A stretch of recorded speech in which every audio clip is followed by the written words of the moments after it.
जय श्री राधे, जय श्री कृष्णा। माखन चोर नंद किशोर, हर लेते हो सबके मन को, कहलाते हो चिच्चोर। आपने माखन चोरी की तो बहुत कथाएं सुनी हैं। कन्हैया माखन चोरी की कितनी सुंदर सुंदर लीलाएं करते हैं, परंतु आज कन्हैया के चिच्चोर स्वरूप की बहुत ही सुंदर कथा है ये। एक बार एक सखी का नया नया विवाह वृंदावन में हुआ। उसने कभी श्याम सुंदर को देखा नहीं था। उसकी सास तो सब जानती थी कि श्याम सुंदर संध्या के समय गौओं को चराकर वृंदावन वापस लौटते हैं, और किसी सखी से श्याम सुंदर की नजर एक बार मिल गई तो वह तो सखी लोक लाज मर्यादा सब भूल जाती है। सास मन में सोचने लगी, कैसे भी करके मुझे बहू की नजर कृष्ण से मिलने नहीं देनी है। झट बहू के पास आई और बोली, देख बहू, शाम के समय घर की अटारी पर नहीं जाना और खिड़की बिल्कुल मत खोलना। घर के दरवाजे पर खड़ी भी मत होना। शाम के समय खराब बयार यानी हवा चलती है, इसलिए भूलकर भी दरवाजा मत खोलना। हर दिन सास यही कहती और शाम के समय स्वयं दरवाजे पर खड़ी हो जाती। बहू सोचती है, ऐसा क्या है जो सास मुझे दरवाजे पर खड़ने ही नहीं देती, अटारी की खिड़की में भी नहीं खोलने देती।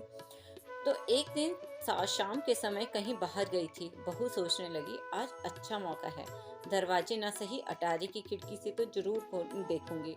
शाम के समय बहू अटारी पर गई और खिड़की खोलकर देखने लगी। सामने से श्याम सुंदर गैया चराकर आ रहे थे। जब गैया निकल गई, पीछे पीछे श्याम सुंदर मधुर बंसी बजाते हुए चले आ रहे हैं। उनके हाथ में गेंद भी है, वे उसे ऊपर उछालते हुए आ रहे हैं। जैसे ही उस सखी के घर के सामने से निकले, तभी उसने खिड़की खोली। उस सखी की नजर श्याम सुंदर पर पड़ी और श्याम सुंदर ने गेंद ऊपर उछाली। दोनों की नजर मिली। श्याम सुंदर तो आगे निकल गए, गोपी तो पागल सी हो गई। झट अटारी से नीचे आई, सर की ओढ़नी उतारकर कमर में बांध ली और नाचने लगी। सखी ऐसी नाची कि उसे तन की होश भी नहीं रही, मानो आज उसे संसार की सारी संपत्ति मिल गई हो। इधर सास ने सोचा, बड़ी देर हो गई है, शाम का समय भी था, जल्दी घर जाना चाहिए। झट भागी और जैसे ही घर में आई तो देखा बहू तो सिर की ओढ़नी कमर में कसे हुए है और नाच रही है। सास बोली, बहू क्या हो गया?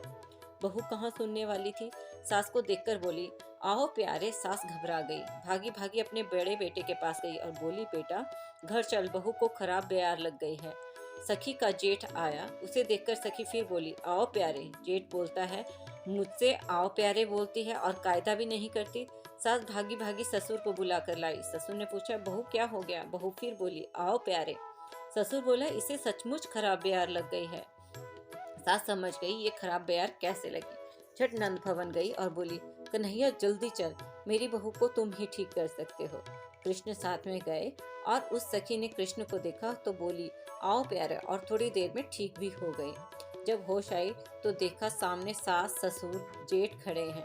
झट कमर से ओढ़नी उतारी और सिर पर डाल ली। फिर सास से कृष्ण बोले, देख गोपी, आज के बाद शाम के समय दरवाजे या खिड़की की बंद न करना। अब की बार खराब बेयार की बारी तुम्हारी है, तुम भी ऐसे ही आओ प्यारे बोलती रहोगी। सास बोली, आज के बाद कभी शाम के समय दरवाजा खिड़की बंद नहीं करूंगी। और इस तरह उस दिन के बाद किसी गोपी ने शाम के समय अपना दरवाजा और खिड़की बंद नहीं की। सभी कन्हैया के सुंदर दर्शन करने को और उनका स्वागत करने को खड़ी हो जाती थी।